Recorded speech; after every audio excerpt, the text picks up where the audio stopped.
Fala galera, sejam muito bem-vindos para mais um vídeo da Marvel Comics, bem aqui no meu canal. E hoje vamos então cobrir a história, o evento Guerra Civil lá de 2006. Pois é, evento épico que fica muito marcado, lógico, pela guerra, a treta que rola entre o Capitão América versus o Homem de Ferro, Tony Stark, logicamente. É um evento que ao todo ele contém 7 edições e na época ele serviu, né, rapaziada, pra reestruturar o universo Marvel, quebrando basicamente a comunidade dos heróis ao meio devido aos eventos dessa história, logicamente. É uma plot que repercute bastante, é claro. Eu particularmente acho que é uma guerra um tanto quanto estúpida de ambas as partes, mas deixa quieto, quem é que não gosta de ver os super-heróis sentando farrapo um no outro, tá ligado? Obrigado a todos pelo suporte aqui no crescimento do canal, e vamos então começar a cobrir essa história do dia, com todo. Bom, teoria dessa santa merda, rapaziada, começa aí com um grupo conhecido como Jovens Vingadores, que como diz o nome, é literalmente os Avengers, só que versão mirim, que ninguém liga, tá ligado? Essa equipe que inclusive trabalha em conjunto com uma rapaziada de televisão, pois é a ideia que tem alguns produtores que gravam, tá ligado, os Jovens Vingadores em ação, coloca na TV, vai que dá basicamente um ibope pros caras, entenderam? No caso, os Jovens Vingadores conseguiram aí rastrear uma equipe de super vilões que estão escondidos em uma casa. Aí aquilo, liga as câmeras e vão pra ação, rapaziada. Tão vendo, gente, o quão incrível são os Jovens Vingadores, sentando farrapo em geral, que coisa boa. Assim, dando crédito pros Jovens Vingadores, eles estão enfrentando um bando de vilões classe D, tá ligado? Embora os Jovens Vingadores também são de categoria D, mas deixa quieto. Agora, tem uma treta em específica que ocorre basicamente entre a prima do Namor contra um super vilão aí chamado de Nitro. A luta, inclusive, dele chega próximo a uma escola. E o Nitro, rapaziada, é alguém acima da medida em termos de níveis de poder. Todo o rolê do vagabundo é que ele consegue basicamente se explodir continuamente. Ou seja, ele não sofre dano e com a peça ele consegue gerar essas enormes explosões, que é complicado, ele acaba detonando próximo à escola. E a ideia é que nesse incidente o Nitro mata muitas crianças e professores e boa parte inclusive da equipe dos Jovens Vingadores. É o famoso ups, será que deu ibope, gente? Um tempo depois a gente vê os Vingadores, o Quarteto Fantástico, os X-Men indo até a cena da desgraça, tá ligado? Algumas pessoas conseguiram sobreviver, mas a taxa de mortalidade foi muito alta. E assim, já tem um consenso entre os heróis aí do lugar, tá ligado? Dizendo basicamente como esse evento vai dar merda pra comunidade dos heróis, e dito e feito. A mídia, por exemplo, já tá surgindo o argumento, pô, essa equipe dos Jovens Vingadores era um bando de adolescentes com poderes e despreparados, e olha só a desgraça que acabou rolando. A gente também vê basicamente essa cena aí na igreja, com o padre rezando, né, pelas almas das crianças que se foram, etc. O Tony tá presente aí na missa e tudo mais. Quando então a gente tem a mãe de uma das crianças que acabou morrendo, cuspindo basicamente na cara do Stark e dizendo, tá vendo só? Pra vocês é isso, né? Basta colocar basicamente o uniforme colorido e bimba, a pessoa já é super-herói. Nem é bem assim que as coisas funcionam, meu amigo. Que deixa claro, o Stark basicamente tá merda. E aos poucos a gente vê um sentimento ocorrendo entre a população que é basicamente contra os super-heróis.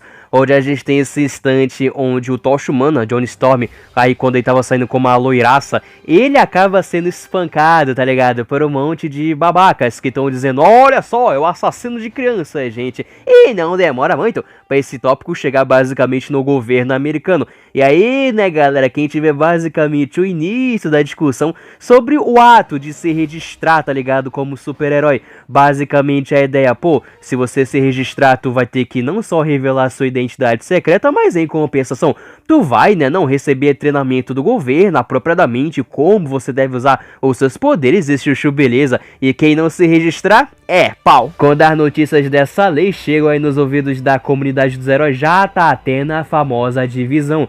Tem uns argumentando tipo, pô, a gente vai virar basicamente a escada do governo agora? É isso mesmo? Antigamente não era bem assim. A gente era basicamente livre e ajudava a população porque a gente quer. Não porque a gente vai, tá ligado, agora receber pagamento do governo, mas o que é isso? E tem outros argumentando, não, realmente, pessoas, é uma excelente ideia, a gente vai receber treinamento, vai ficar junto com o governo, tá ligado? E de quebra, vamos ser fucking pagos, melhor ainda, e com direito a plano de saúde, a dentista. Então a gente acaba cortando lá pro aeroporto aviões da SHIELD, com o personagem aí do Capitão América interagindo com a Maria Hill. A Maria, que na época dessa história era a mais nova diretora da SHIELD, anteriormente esse cargo era história do Nick Fury, claro, mas em uma história anterior a essa, não vem muito ao caso, mas enfim, o Nick acabou fazendo algumas merdas e ele foi deposto do seu cargo e a Maria acabou assumindo como tudo. Enfim, a Maria chamou o Steve pra bater um papo porque ela sabe, né, galera, que essa lei de registro maluco dos super-heróis com certeza vai passar pelo Congresso americano e vai ser sancionada lá pelo presidente. Fora que tem apoio da população em massa. E basicamente a Maria também sabe que terão aqueles heróis que não vão querer se registrar, tá ligado?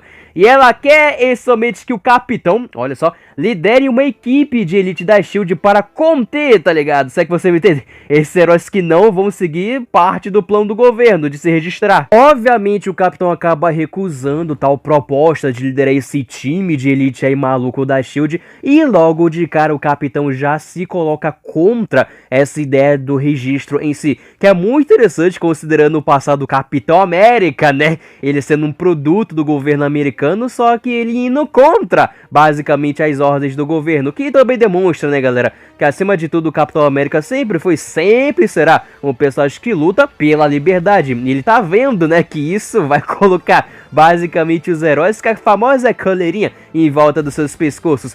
É complicado e rapidamente as coisas vão pro caralho. Com a Maria Hill basicamente dando ordem pra prender o Capitão América, já viram, né? Ele acaba literalmente lutando contra os agentes da SHIELD e consegue inclusive meter o pé do aeroporto aviões de uma maneira muito badass, com ele saindo pelos vidros, conseguindo ali interceptar um caça e tá, soldado, cara é bom que me leve para um outro lugar, beleza? Umas semanas depois, antes mesmo da lei ser aprovada e como tudo, a gente tá tendo essa reunião aí somente na Casa Branca, tá ligado? Que os membros do governo estão preocupados com relação a essa rebelião maluca do Capitão América, só que a gente então tem o personagem do Tony Stark, o seu Fantástico e o Hank Pym, basicamente comentando, relaxa gente, que do Capitão nós cuida. Um tempo depois a gente até vê basicamente os heróis que são a favor da proposta, lutando contra esse inimigo robótico genérico pra caralho, e a população basicamente aplaudiu, tipo, olha só, os que aceitaram basicamente a proposta, que coisa boa.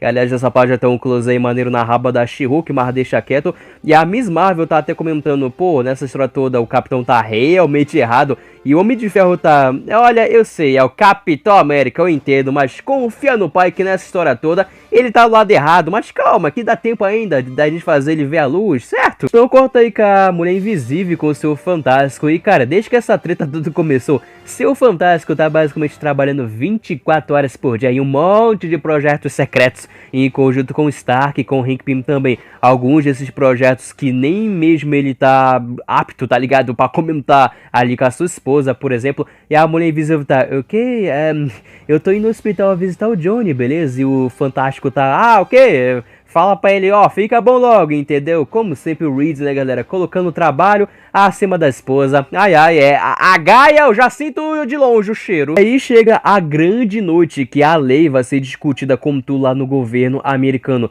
A gente até tem aí o Tony interagindo com o Happy Hogan, o seu fiel escudeiro, é claro. E querendo ou não, né, galera, nessa conversa eles estão citando como o Homem de Ferro Tony Stark acabou virando a grande face, né, não, desse movimento do registro dos heróis em si. Até a gente tem esse momento onde o Tony tá, puta merda, eu espero que eu esteja fazendo a coisa certa desta vez. E realmente, né, o projeto, óbvio, acaba sendo aprovado como tudo lá no governo. Ou seja, agora é crime tu atuar como herói se você não estiver registrado. Que lindo, né? Começa a gente ver, por exemplo, alguns agentes da SHIELD capturando alguns heróis aí mirim, tadinhos, que não se registraram ainda. Eles são levados aí nesse comboio altamente tecnológico, é claro. Só que aí que tá, né, no meio do transporte, a gente tem esse agente da SHIELD comentando, esse bando de ingratos, olha só, o governo tá basicamente oferecendo ajuda, treinamento, salário, e essas porras ainda estão tentando lutar contra esse movimento. Só que assim, o motorista aí do comboio era basicamente o capitão disfarçado, ele acaba arremessando, né, o seu copiloto para fora do veículo, like a badass, e quem tava ali cuidando das crianças heróis era também um outro infiltrado, sem o eu sou vulgo Falcão, que claro, tá ajudando basicamente o capitão nessa grande cruzada. Os heróis mirins, né, bom, um deles que foi capturado acaba sendo o personagem do Wiccan, que é basicamente um dos filhos da Feiticeira Escarlate, pois é, deixa quieto, para resumir, ele tem alguns poderes com relação à magia. Ele acaba usando suas mandigas para teletransportar geral e o transporte junto para uma base secreta lá do Capitão América. No dia seguinte, a gente tem o Tony fazendo essa conferência, tá ligado? aí, né, pra todo mundo ver logicamente, que envolve, galera, basicamente a revelação da identidade secreta do Homem-Aranha. Pois é, o Miranha inicialmente acabou acatando basicamente os ideais do pró-registro e etc.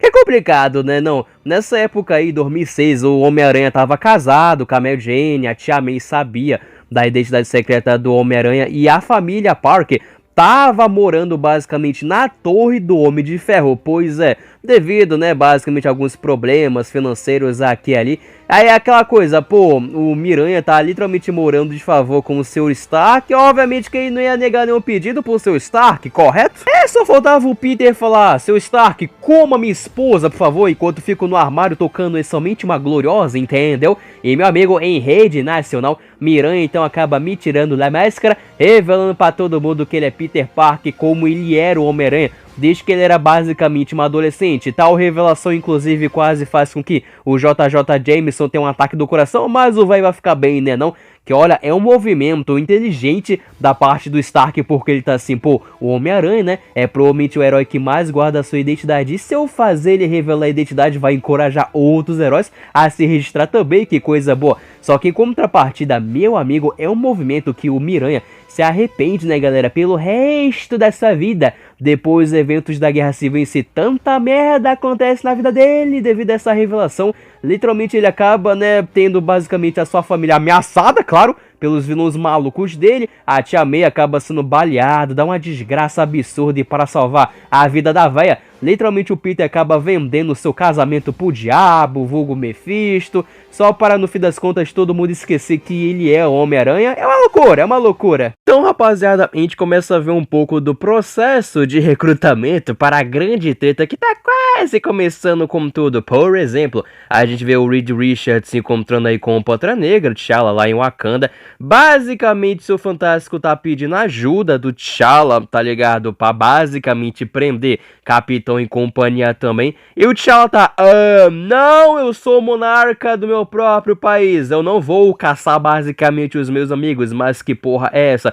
E cara, o seu Fantástico tá simplesmente deslumbrado com a tecnologia de Wakanda, tipo, ai que lugar maravilhoso. Até o T'Challa dá a dica da boita, Reed, conversa um pouco mais com a tua mulher, cara, tu tá basicamente maluco das ideias. Também tem o Hank Pym e a Vespa, ambos do lado do Stark, indo aí até a casa do Doutor Estranho para pedir, né, basicamente ajuda. O Wong acaba recepcionando eles. Ele simplesmente comenta como o Doutor Estranho tá basicamente fora. É, já adiantando, o Doutor Estranho não vai basicamente tomar partido em nenhum lado na guerra em si. Que é um evento que, cara, vai basicamente pesar um pouco na consciência do Stephen depois dos eventos da Guerra Civil. Por fim, temos o Homem de Ferro pessoalmente tentando ganhar apoio dos X-Men. Ele acaba conversando aí basicamente com a Emma Frost, que é engraçado que no passado esses dois costumavam trepar. Ele até cita, pô, o Ciclope sabe do nosso passado. E a Emma tá, meu filho, eu sou uma telepata, ele não consegue esconder nada de mim. Eu acho justo não esconder nada dele, que de fato é o justo do justíssimo. Enfim, rapaziada, nessa época, em 2006, os X-Men estavam basicamente na merda. A gente tá falando depois dos eventos ali da Dinastia M, ou seja, atualmente tem muito pouco mutante. E a Emma até cita, onde é que estavam basicamente os Vingadores durante o genocídio lá em Genosha? Vocês não brotaram e basicamente a Emma, assim como os X-Men como um todo, não vão tomar partido nessa guerra que tá prestes a rolar. Ela até cita, Stark, se você insistir, a gente vai se juntar ao lado do Capitão América, mas se você ficar de boas, a gente não vai se envolver, tá ligado? A gente conta aí com o Capitão e os seus rapazes, que incluem somente o Falcão, o Demolidor e o Hércules também. Cada um, no caso, tá assumindo agora uma nova identidade, criada pelo Nick Fury. Pois é, né, cara, embora o Nick não chegue a aparecer fisicamente nessa história, porque ele tá escondido, a ideia é que ele tá fornecendo pro Capitão e seus aliados o máximo de suporte que ele consegue fazer atualmente, tá ligado? Enfim, enquanto eles estavam aí nessa cafeteria, eles acabam sendo alertados como tá rolando basicamente um incêndio em uma certa fábrica, que é muito interessante o cenário onde o Capitão e seu time se encontram. Mesmo diante dessa desgraça toda do governo, eles ainda são, claro, heróis, estão saindo basicamente pelas ruas ajudando a rapaziada. Mas quando o time do Capitão chega nessa tal tal fábrica. É basicamente uma armadilha. A fábrica, no caso, pertence às empresas do Stark. E imediatamente a gente tem o Manto e o Wiccan sendo abatidos com dados tranquilizantes. Assim, né, galera? Basicamente impedindo a possibilidade do time do Capitão usar qualquer tipo de teletransporte. Quem implantou, né, toda essa santa operação foi o Homem de Ferro, junto aí com o seu time, mais a SHIELD. E até inicialmente o Stark tá, calma, ninguém vai lutar, vamos apenas bater um papo, eu com o Capitão, beleza? Steve, como ele não é bobo nem nada e sabendo da desvantagem que ele se encontra no momento, até inicialmente ele tá, não, beleza, vamos conversar. Ele chega a apertar a mão aí do Homem de Ferro, só que aí que tá, nesse aperto, o Capitão marutamente acaba colocando esse pequeno robozinho na palma da mão do Stark, que é basicamente uma descarga de MP que deixa o traje do Homem de Ferro inútil por um momento.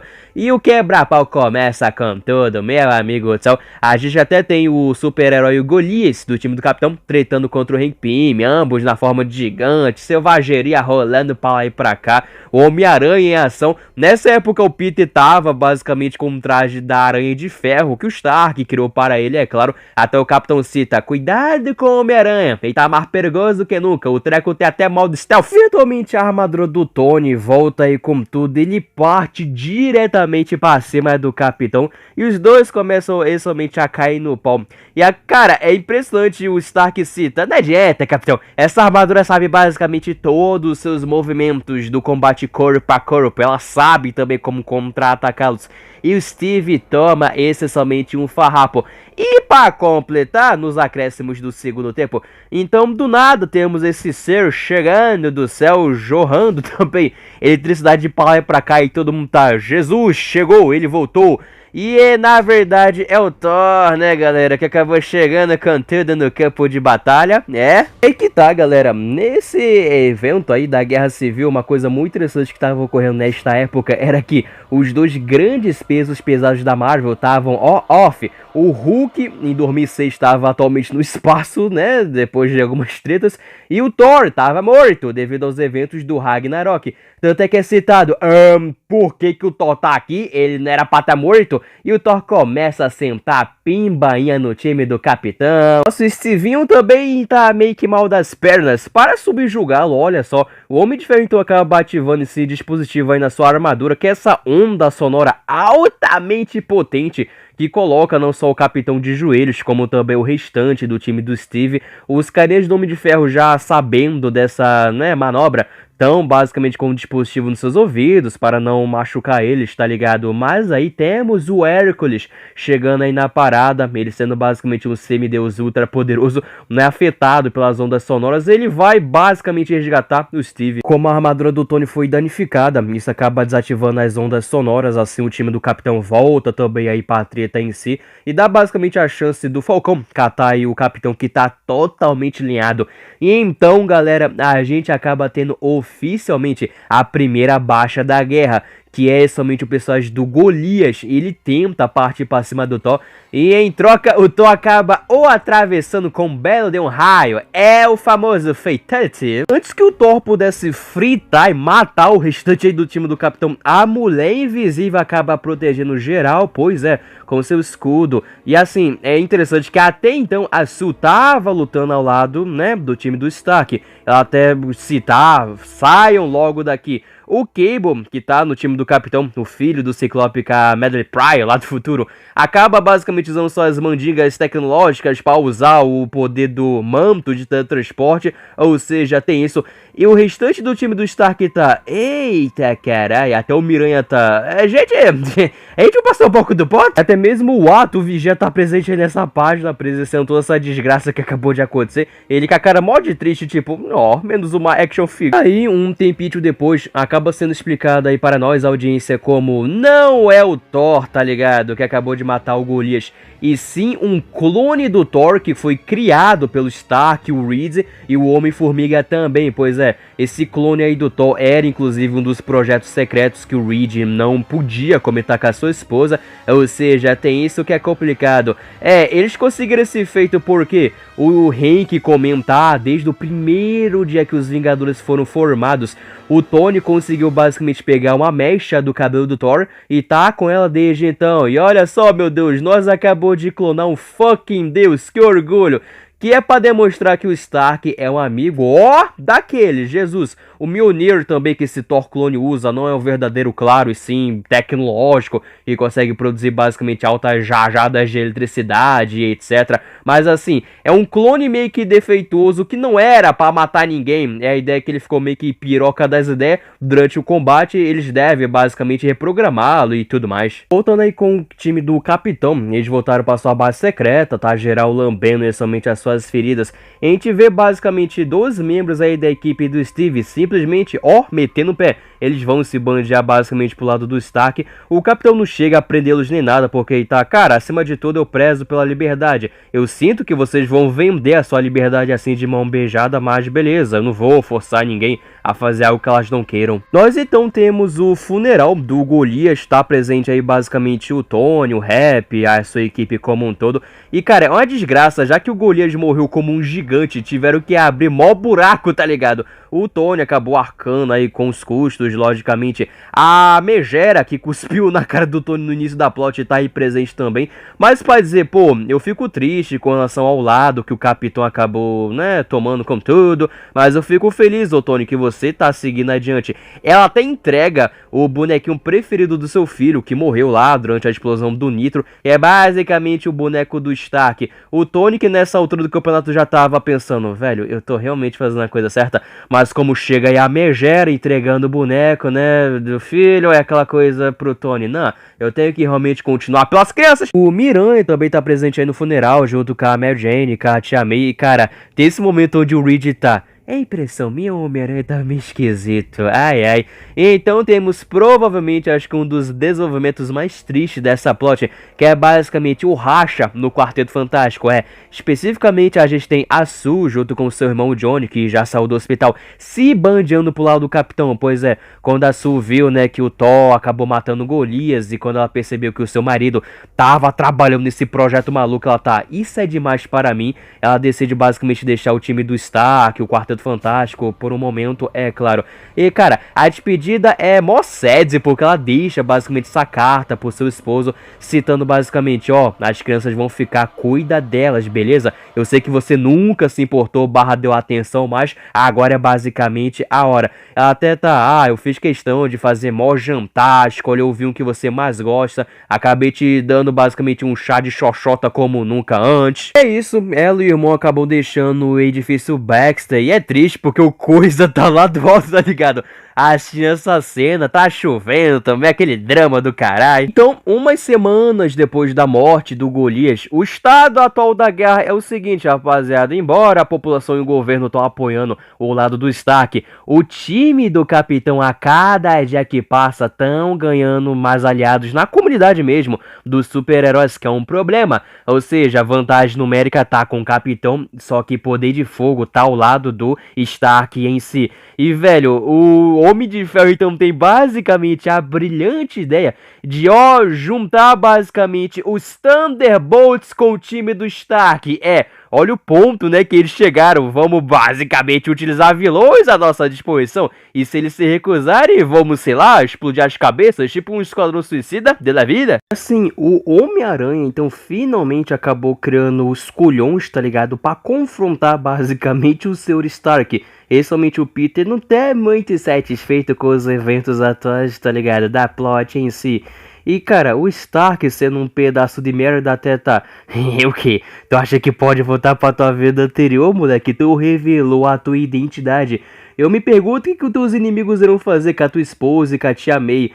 De novo, como nessa época as duas estavam morando aí na Torre do Stark, o Homem de Ferro tenta, né, convencer o Homem-Aranha para dizer basicamente, enquanto elas estiverem na minha torre, elas estão seguras. Mas o Peter não tá nem aí, ele comenta, não, relaxa, eu já levei elas basicamente para um lugar seguro. E eles começam a casualmente cair no pau, pois é. O Homem-Aranha, coitado, tenta pular pela janela para meter o pé, mas como a janela é reforçada, é complicado e os agentes da SHIELD chegam e começam a metralhar o Homem-Aranha. não atinge assim ele nem nada, mas por sorte o vidro acaba quebrando, dando a chance do Miranha basicamente escapar para a cidade. Agora, infelizmente aí pro Peter, ele acaba sendo encontrado por 2 membros dos Thunderbolts, que rastreiam basicamente o Miranha até os esgotos aí de Nova York, que acaba sendo o personagem do Jack, o Lanterna, que é tipo uma cópia do Duende Verde da Tio-P. Até ele usa basicamente um capacete de abóbora em chamas. Como é que isso não queima a sua cabeça? Eu também não sei.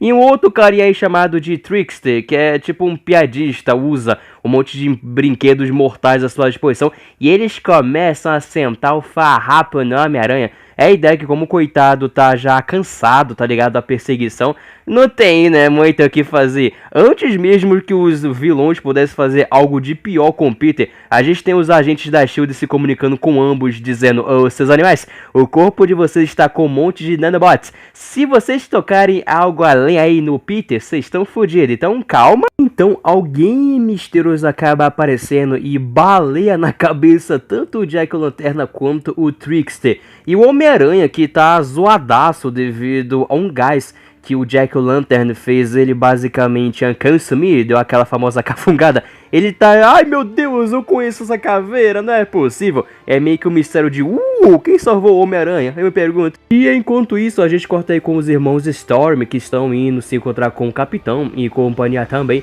ambos usando aí basicamente aquela peruca dela negra, só pra não dar muita bola, tá ligado? E ambos também estão com identidades falsas, criadas pelo Nick Fury. E tem até esse momento onde a Sue chega a comentar, caramba, na identidade consta como eu e você somos casados. Isso é um pouco creepy, mas deixa quieto. Enfim, e chegam aí na base do Capitão. E atualmente a gente tá tendo uma discussão relevante, que é basicamente onde diabos o Homem de Ferro tá mantendo justamente os heróis que estão apoiando o Steve. Tem essa curiosidade de geral, porque aquilo, a cada dia que tá passando, a equipe do Capitão tá ficando menor e menor em termos de quantidade. E aí, rapaziada, temos o Justiceiro chegando aí na base do Capitão com o Homem-Aranha todo lascado, bem aí nos braços. Esse somente quem salvou o Miranha agora há pouco nos esgotos foi, claro, o Frank Castle, vulgo Justiceiro. Como é que ele conseguiu encontrar a base do Capitão? Também não me pergunte, mas o Steve manda os doutores que estão aí na base, né, tratar do Peter, coitado. O Justiceiro chega a citar como ele só tá meio que, aparecendo agora na guerra, porque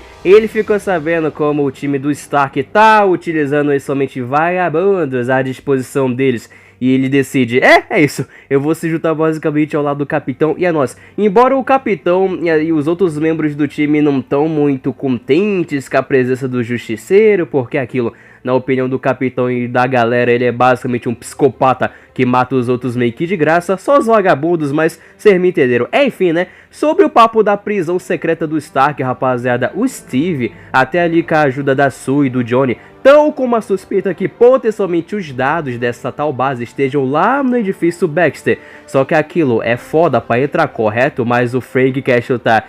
Mas nem todo mundo aqui teve o treinamento que eu recebi, tá ligado? Deixa eu, Capitão, me infiltrar lá no edifício. E o Steve tá, ok, né? Por que não? E ao mesmo tempo também temos a personagem da Tigresa, que tá aí no time do Capitão, se comunicando com o Stark, pois basicamente estamos infiltrados aí nos rankings do Capitão Tazin. Então a gente acaba cortando aí com o personagem do Demolidor, que acabou de ser capturado aí pelos agentes da SHIELD. O Stark também está presente, acompanhando basicamente a prisão do Demolidor, já que ele está ao lado do Capitão, é claro, ele está sendo transportado até a tal super prisão secreta do Homem de Ferro e companhia também. E nesse momento o Stark aproveita para explicar aí pro Matt como, depois que essa guerra acabar, a gente tem um monte de planos. Um deles consiste basicamente na ideia de montar uma equipe para cada estado dos Estados Unidos, pois é um time de elite da pesada e não mais os heróis vão focar, por exemplo, somente em Nova York, que assim, é uma iniciativa muito inteligente, eu tenho que admitir,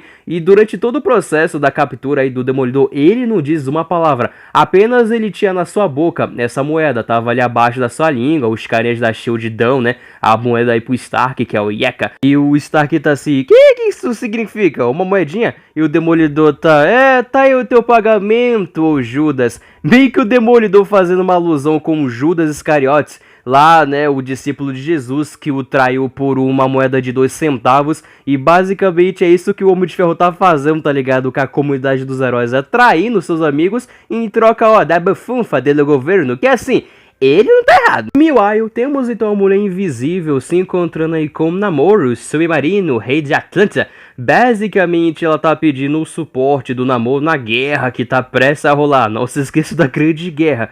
E assim, a sua argumenta, pô, Namor, tu é um amigo antigo pra caceta do Capitão, que é verdade. Na cronologia aí da Marvel, o Namor e o Steve já lutaram lado a lado durante a época da Segunda Guerra Mundial. Mas o Namor tá, eu tô um pouco ofendido, eu sou o monarca, e por que o meu amigo não veio pessoalmente me pedir ajuda? Ele mandou você, a mulher que ele sabe que eu tenho sentimentos. Pois é, a gente tem, né, galera? Aí na Marvel esse triângulo amoroso, tecnicamente, que rola entre a Mulher Invisível, o Reed Richards e o Namor em si. Embora é o famoso momento onde a Sue tá, não, eu sou uma mulher casada, ó, meu Deus do céu. Mas o Namor sente que no fim o que ela quer tá duro. Avançando então um pouquinho aí na plot, a gente tem o Frank Castle tendo sucesso em basicamente descobrir os bagulhos da tal super prisão. Ele descobriu que basicamente ela está localizada lá na Zona Negativa, que é essa outra área do tempo e espaço que vira e mexe o Quarteto Fantástico faz um monte de aventura maluca por lá. E como tem algumas prisões da Terra que tem acesso a essa super prisão lá na Zona Negativa. A gente também tem o Miranha basicamente recuperado em parte, ele descartando seu traje de aranha de ferro e voltando para sua roupa clássica, que é sempre muito bom. Até temos, olha só, alguns super vilões querendo fazer parte do time do Capitão, porque eles estão preocupados que se o Homem de Ferro conseguir vencer a guerra, ele vai implementar o plano, né, de colocar basicamente um time de elite dos Vingadores em cada estado, e como isso vai reduzir drasticamente o crime, e é péssimo para os negócios.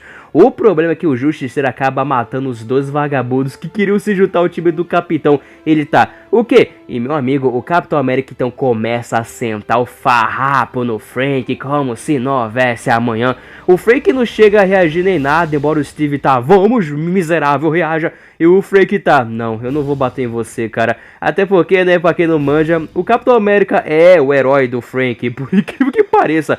O Capitão tá, ai meu Deus, deixa esse vagabundo lá de fora, entrega pra polícia. Onde é que eu tava com a cabeça pra ir incluir esse vagabundo nos planos? Enfim, então temos o Capitão juntando o bonde pra invadir somente a prisão lá na Zona Negativa. É bacana que o Pantera Negra e a sua esposa Tempestade se juntam ao time oficialmente aí do Capitão. Só que do outro lado do portal já temos o Homem de Ferro com o seu time esperando Steve e companhia. Porque é aquilo, né, galera, o Capitão tem basicamente uma traidora em meio aos seus ranks. E o Capitão tá, ah, eu sei que tu colocou uma espiã aqui, eu também coloquei um espião no teu time. Pois é, o espião do lado do Stark acaba sendo o Hank Pym. Pois é, que aquela coisa, Hank o quê? Tu tava mal envolvido, mas não é o Hank de verdade, e sim o personagem do Hulkling, que é somente um Skrull, metade Kree também, que tem a habilidade de se transformar nos outros. Ele comenta, então, né, eu troquei de lugar com o Dr. Pym, tem um tempinho. E o Reed tá, meu Deus, ele tava com a face e a voz do Hank, então ele consegue acessar as células em si.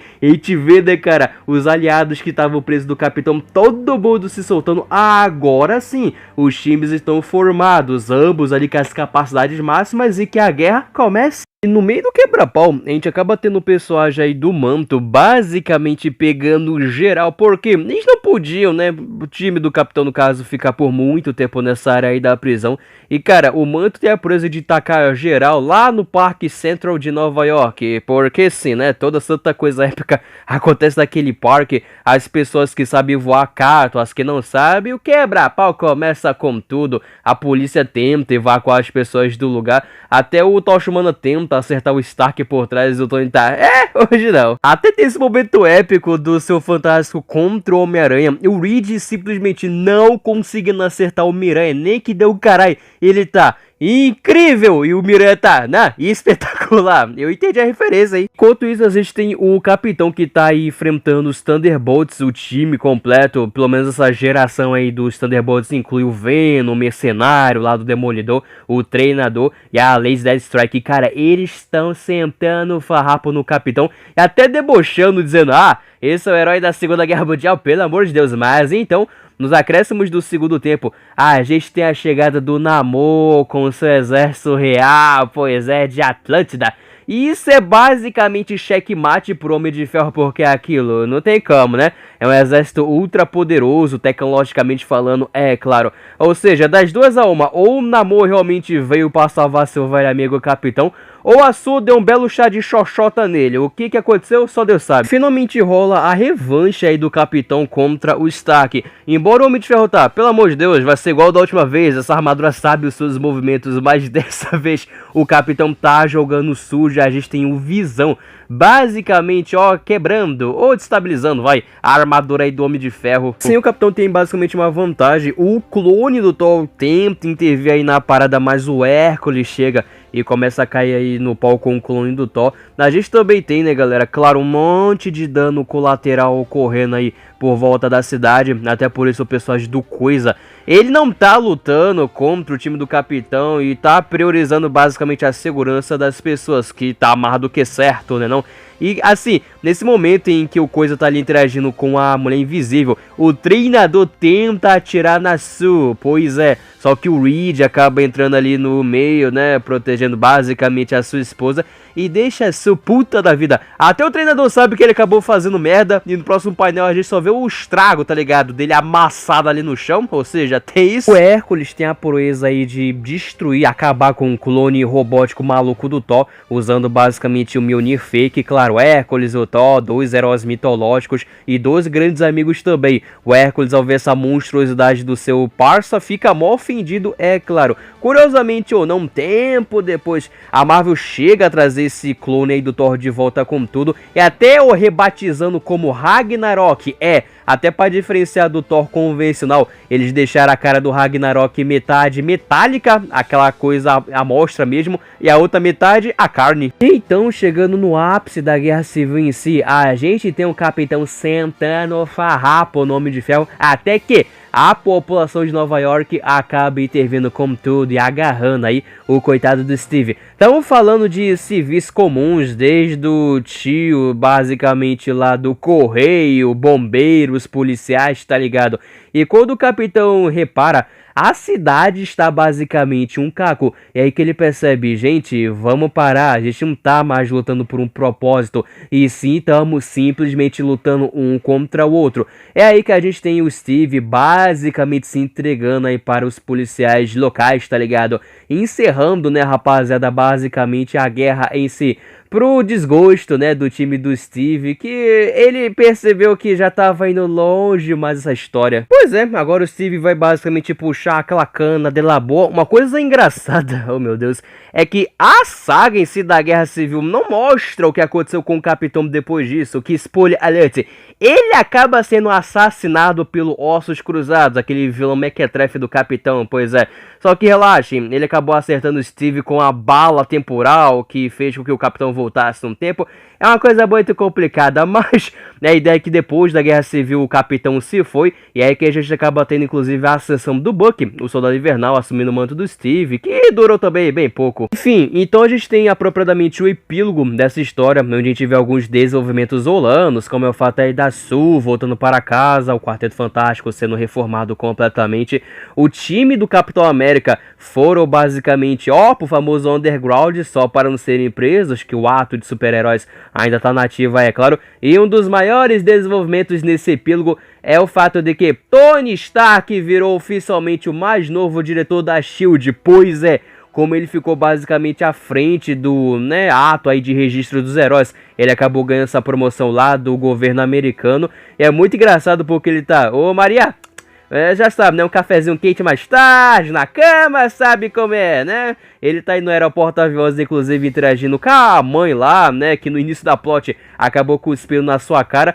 E a megera tá, ai meu Deus do céu, Tony, você é um homem incrível, esquece que eu comentei no início, você fez tudo isso, brigou com teu melhor amigo, mas foi por uma causa melhor. E o Tony tá assim, minha querida, e esse é apenas o começo, e assim que a plot fecha. E essa foi, rapaziada, a história da Guerra Civil, evento épico da Marvel lá dos meados dos anos 2000. Evento Zit na qual acabou dividindo literalmente ao meio a comunidade dos heróis, e foi um evento que acabou repercutindo, uns bons anos aí na cronologia da Marvel Comics. Meu amigo do céu, os Vingadores em si depois da Guerra Civil foram divididos ali em dois times principais, um sendo o time do Stark, aqueles que se aliaram ao governo, ficaram conhecidos ali como os poderosos Vingadores, e a rapaziada que apoiou o Capitão e foi ali, né, pro underground, ficaram conhecidos somente como os Novos Vingadores.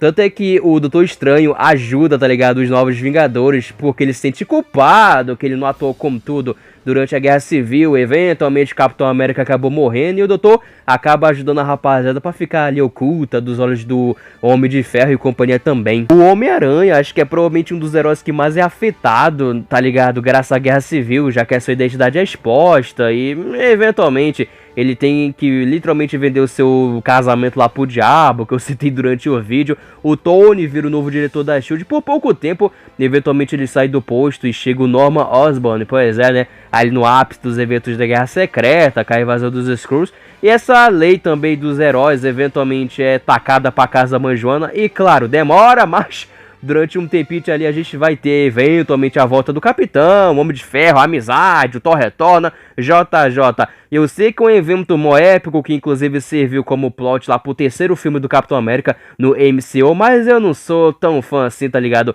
Acho muito estúpido o conceito dessa guerra civil em si. É maneira em parte, né não? Que a gente vê os nossos heróis se matando, amizades sendo desfeitas pra ir pra cá. Mas, meu amigo, a assassinada de personagens que dão em cima do Tony nessa plot só para deixá-lo como malvadão, eu acho surreal, cara. Pelo menos essa guerra civil aí dos gibis é muito melhor do que a segunda guerra civil. Aquela lá foi, ó, intancável. Mas, enfim, obrigado a todos que assistiram o videozinho até aqui. Essa é a curtida da plot aí do dia. Não esqueça de deixar aquele like maroto que ajuda muito engajamento. E se inscreva aqui no meu canal também, se você não for pra essas bandas. Até a próxima, é nóis.